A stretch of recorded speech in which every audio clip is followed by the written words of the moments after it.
Hey gang, it's your old buddy Platt, and today I'm going to show you how to make kvass. So let's go.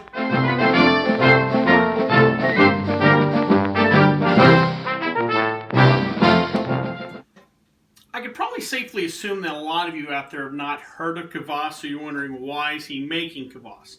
Well, I had a viewer from Eastern Europe leave a little comment and suggested kvass, or I tried kvass.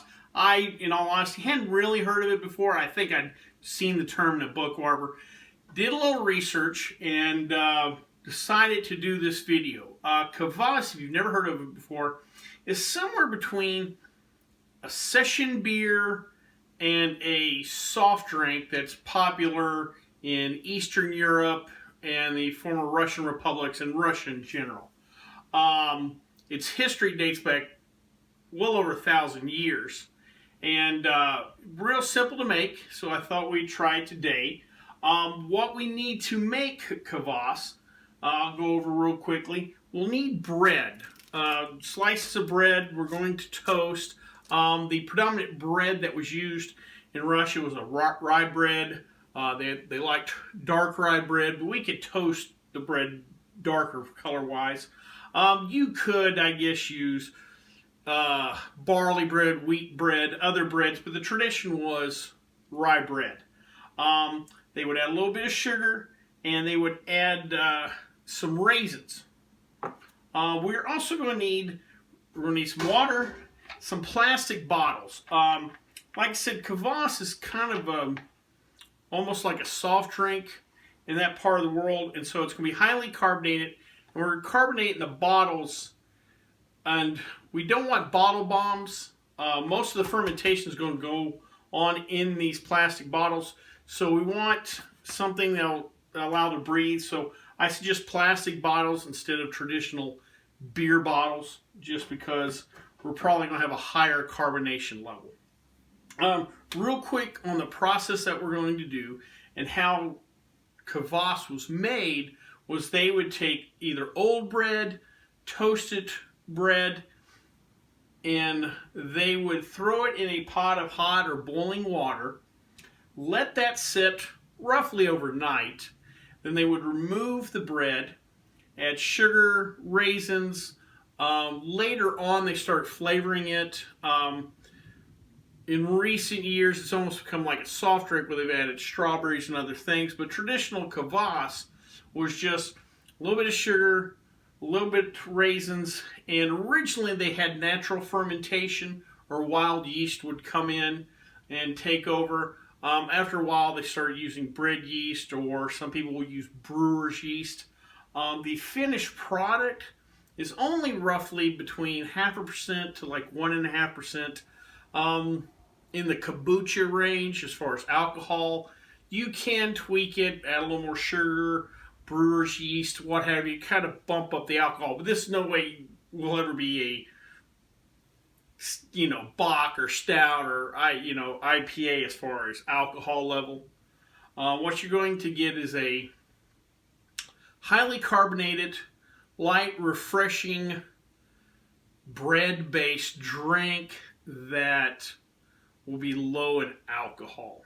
So what we're going to do to start off with is I'm going to toast some bread. I'm going to get roughly 3 quarts of water, or roughly 1 gallon of water boiling, and I'll come back to add the bread. Alrighty, so I got my water to a boil, and I've got my bread toasted, so we're just going to go ahead and cut off the water, the heat to the water. We don't need to do a full boil like we would do beer. We just want to get it up to temperature. That helps with sanitation. We got our bread toasted. I just did kind of a regular toasting, didn't get too dark. This will affect the color, so I'm going to do kind of a lighter kvass. If you want to start with a dark rye and really toast her up, again, you'll pick up that color and also more of the toasted notes. I just did kind of a medium toast here. I've got about 6 or so pieces of our rye bread, and I'm just going to throw it right in.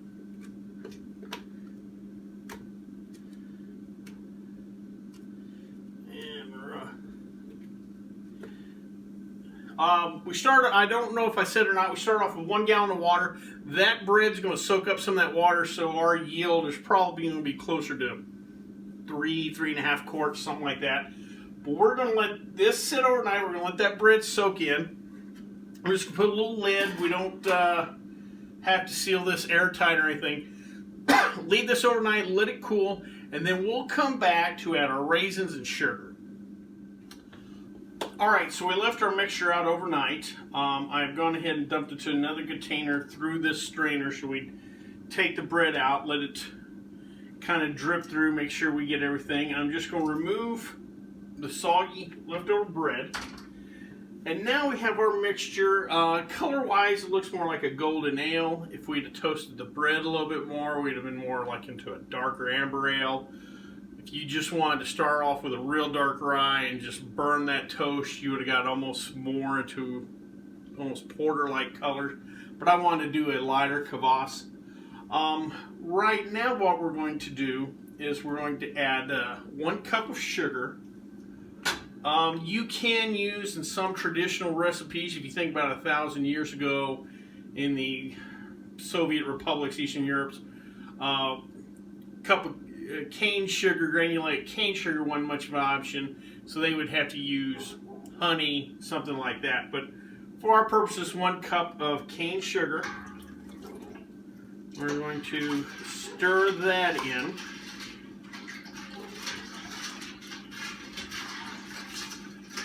Again, whenever I add sugar in any of these recipes, it's mainly for the yeast. It's not so much for us to ingest. I get a lot of comments, diabetes, oh, you're getting yourself diabetes. That sugar's for the yeast. That sugar won't show up in the final product that you drink, just to let you know. We'll stir this around.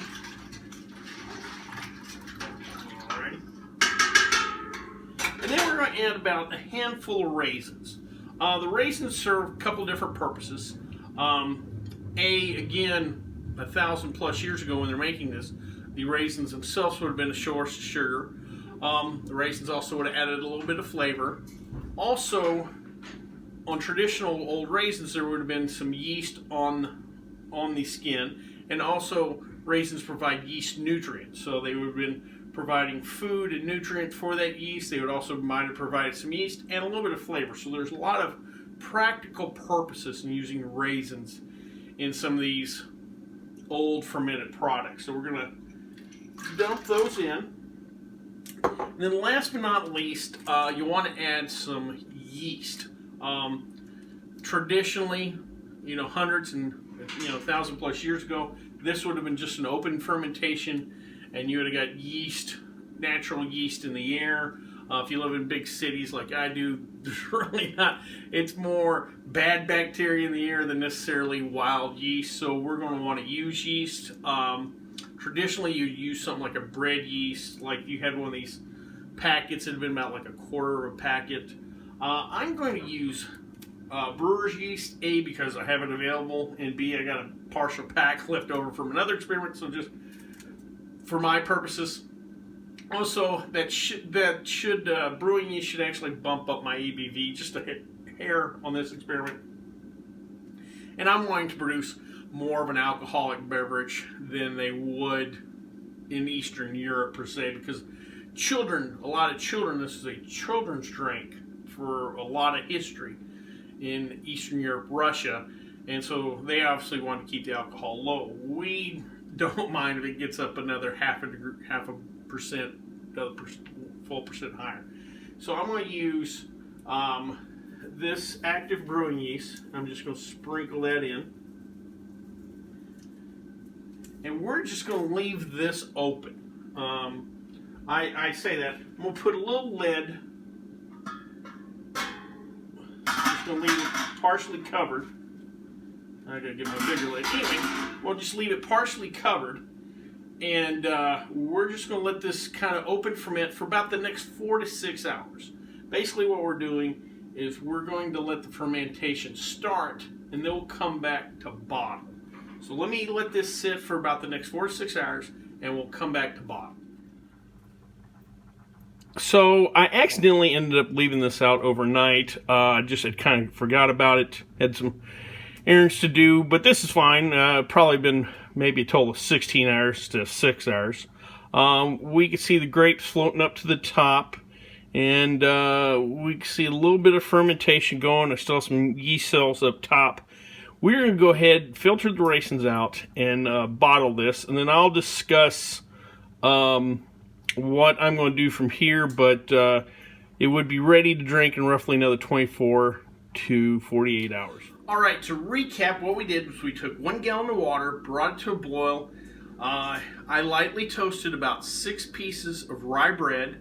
I let the rye bread soak overnight in that 1 gallon of water.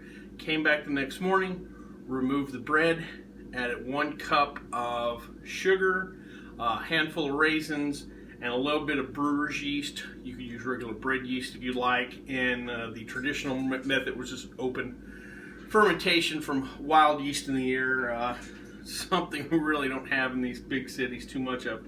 Anyway, then I let that sit overnight again. We got a fermentation started. Then I filtered out the raisins and bottled. We roughly got 3 quarts out of our 1 gallon between the raisins and the bread, soaked up a good chunk of water. And I put in plastic bottles instead of glass homebrew bottles because this is a very active fermentation going on. Unlike when you bottle condition, you have a little bit of sugar, but most of the yeast is kind of done. You just have a little bit of yeast in there. This has more yeast in a more active phase of the fermentation process. So you'll want to, once we get them bottled, we're going to throw them in the fridge. And even though the cold temperatures will slow down the fermentation process, it's still active enough where we're going to get enough CO2 buildup to carbonate. You'll want to check these every few hours, give them a squeeze, and if they get real firm, then you know we've got to carbonate it. You might want to release a little bit of pressure every once in a while if the bottle gets too tight. Luckily, I have some of these homebrew bottles have the special vent lid where if too much pressure gets built up, it releases. Anyway, we're going to let this sit for roughly 24 hours, and then it should be ready to drink. Kvass is preferably drunk young. I'm going to let this bottle sit around for a while because this is the bottle I'm going to use to test in my next homebrew tasting video, which should be coming out soon. I've got my unhopped beer, my homemade champagne and ginger liqueur, so we'll try that Kvass then. Hope you like this video. If you do, please subscribe down below. Also, please like the video because it lets YouTube know we're putting out good content. If you have any questions, comments, concerns, please leave, as the bird knows, please leave them in the comment section, or you can always contact me on the Twitter page. Until next time, bottoms up.